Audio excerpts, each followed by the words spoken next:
Chicken fry പല രീതിയിൽ നമ്മൾ ട്രൈ ചെയ്ത് നോക്കാറില്ലേ? എപ്പോഴും ഒരുപോലെ റെഡിയാക്കി എടുക്കാതെ ഈ ഒരു മെത്തേഡിൽ ഒരു തവണയെങ്കിലും റെഡിയാക്കി നോക്കൂട്ടോ. നല്ല ടേസ്റ്റാണ് കേട്ടോ ഈ രീതിയിൽ ചെയ്ത് നോക്കുകയാണെന്നുണ്ടെങ്കിൽ. അപ്പോൾ ഇതെങ്ങനെയാണ് ചെയ്യുന്നത് കണ്ടാലോ? ഞാൻ ഇവിടെ 1/2 കിലോ ചിക്കനാട്ടോ എടുത്തിട്ടുള്ളത്. അതിലേക്ക് ഇതാ ഒരു അരമുറി ചെറുനാരങ്ങ നീര് ഇതുപോലൊന്ന് പിഴിഞ്ഞിട്ടിട്ട് കൊടുക്കുന്നുണ്ട്. അതിലേക്ക് കുറച്ച് ഉപ്പ്, ആ ഒരു ചിക്കനിലേക്ക് ആവശ്യമായിട്ടുള്ള ഒരു 1/4 ടീസ്പൂണോളം ഉപ്പ്, പിന്നെ 1/4 ടീസ്പൂൺ മഞ്ഞൾപ്പൊടി, 1/4 ടീസ്പൂൺ മുളക് പൊടി 1/4 ടീസ്പൂൺ മാത്രമേ നമ്മൾ ഇതിലേക്ക് മൊത്തത്തിൽ ചേർക്കുന്നുള്ളൂ കേട്ടോ. എന്നിട്ട് ഇതെല്ലാം കൂടെ നന്നായിട്ടൊന്ന് മിക്സ് ചെയ്ത് മാരിനേറ്റ് ചെയ്ത് ഒരു അരമണിക്കൂർ നമുക്ക് റെസ്റ്റ് ചെയ്യാൻ വേണ്ടിയിട്ട് മാറ്റി വെക്കാം. ഇനി നമുക്ക് കുറച്ച് ഇൻഗ്രീഡിയൻ്റ് ഒന്ന് റോസ്റ്റ് ചെയ്തെടുക്കണം, ഒന്ന് പൊടിച്ചെടുക്കാൻ വേണ്ടിയിട്ട്. 1/2 ടീസ്പൂണ് മല്ലി, 1/2 ടീസ്പൂണ് കുരുമുളക്, 1/2 ടീസ്പൂണ് വലിയ ജീരകം, 1/4 ടീസ്പൂണ് ചെറിയ ജീരകം, അതുപോലെ 2 ഗ്രാമ്പു, ഒരു ഏലക്ക, പിന്നെ അതിലേക്ക് കുറച്ച് കറിവേപ്പിലയും ചേർത്തിട്ട് ഒന്ന് റോസ്റ്റ് ചെയ്തെടുക്കുക. ഇതിലേക്ക് നമുക്ക് വറ്റൽമുളക് ഉണ്ടെങ്കിൽ അതൊരു 2 എണ്ണം ചേർത്തിട്ട് അതും ഈ ഒരു സമയത്ത് ചേർത്ത് കൊടുക്കണം കേട്ടോ. എൻ്റെ അടുത്ത് വറ്റൽമുളക് ഇല്ലായിരുന്നു, ഞാൻ അതിന് പകരം ചില്ലി ഫ്ലേക്സ് 1 ടീസ്പൂണായിട്ട് ചേർത്ത് കൊടുക്കുന്നത്. അപ്പോൾ അതും ചേർത്തിട്ട് ജസ്റ്റ് ഒന്ന് ചൂടാക്കി എടുത്താൽ മതി. കറിവേപ്പിലൊക്കെ ഒന്നിങ്ങനെ ഇതായി വരുമല്ലോ, ഡ്രൈ ആയിട്ട് വരുമല്ലോ. ആ ഒരു സമയമാകുമ്പോൾ നമുക്ക് മിക്സിയുടെ ചെറിയ ജാലിട്ടിട്ട് ഒന്ന് ക്രഷ് ചെയ്തിട്ട് കൊണ്ടുവരാം. അപ്പോൾ ഈ രീതിയിലാണ് ഞാൻ പൊടിച്ചെടുത്തിട്ടുള്ളത്. അതവിടെ മാറ്റി വെക്കാം. ഇനി നമുക്കിത് തയ്യാറാക്കി തുടങ്ങാം. അതിന് വേണ്ടിയിട്ട് പാൻ വെച്ചിട്ട് അതിലേക്ക് 2 ടേബിൾ സ്പൂൺ വെളിച്ചെണ്ണ ഒഴിച്ച് കൊടുക്കാം. വെളിച്ചെണ്ണയിലാട്ടോ ഇത് റെഡിയാക്കി എടുക്കുന്നത്. അതിലേക്ക് 1 ടേബിൾ സ്പൂൺ ഇഞ്ചി വെളുത്തുള്ളി ചതച്ചതും അതേപോലെ തന്നെ ഒരു പച്ചമുളക് വട്ടത്തിൽ അരിഞ്ഞതും കൂടെ ചേർത്ത് കൊടുക്കുന്നുണ്ട് കേട്ടോ. അതെല്ലാം ഒന്ന് റോസ്റ്റ് ചെയ്തെടുക്കുക. ഇഞ്ചി വെളുത്തുള്ളിയുടെയൊക്കെ ഒരു പച്ചമണം മാറുന്ന വരെ ഒന്ന് ഇതുപോലെ ഒന്ന് വഴറ്റിയെടുക്കാം. പിന്നെ അതിലേക്ക് നമുക്ക് കറിവേപ്പില 2 തണ്ടക്ക് ചേർത്ത് കൊടുക്കുന്നുണ്ട്.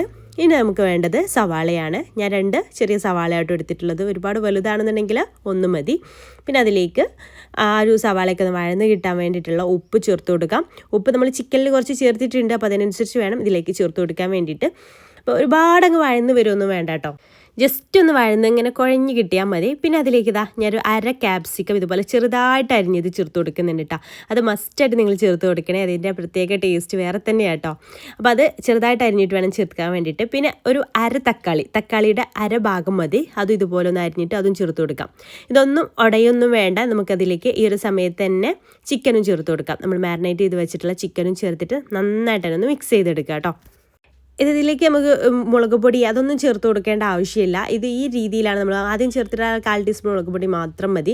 പിന്നെ നമ്മളിതാ ക്രഷ് ചെയ്ത് വെച്ചിട്ടുള്ള ഈ ഒരു മസാല മിക്സ് ഉണ്ടല്ലോ, അതും കൂടി ഈ ഒരു സമയത്ത് അങ്ങ് ചേർത്തിട്ട് എല്ലാ ഭാഗത്തേക്കും അങ്ങ് സ്പാച്ചില വെച്ചിട്ട് മിക്സ് ചെയ്തെടുക്കുക.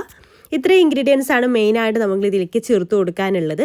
നന്നായിട്ടൊന്ന് മിക്സ് ചെയ്തതിന് ശേഷം പിന്നെ നമുക്ക് ഒരു ഇൻഗ്രീഡിയൻറ്റ് കൂടെ സ്പെഷ്യൽ ടേസ്റ്റിന് ചേർക്കണം. സോയാ സോസ് കയ്യിലുണ്ടെന്നുണ്ടെങ്കിൽ അത് 1 ടീസ്പൂൺ ഇതിലേക്ക് ചേർത്ത് കൊടുക്കുക കേട്ടോ. എന്നിട്ട് നന്നായിട്ടൊന്ന് മിക്സ് ചെയ്തെടുക്കുക.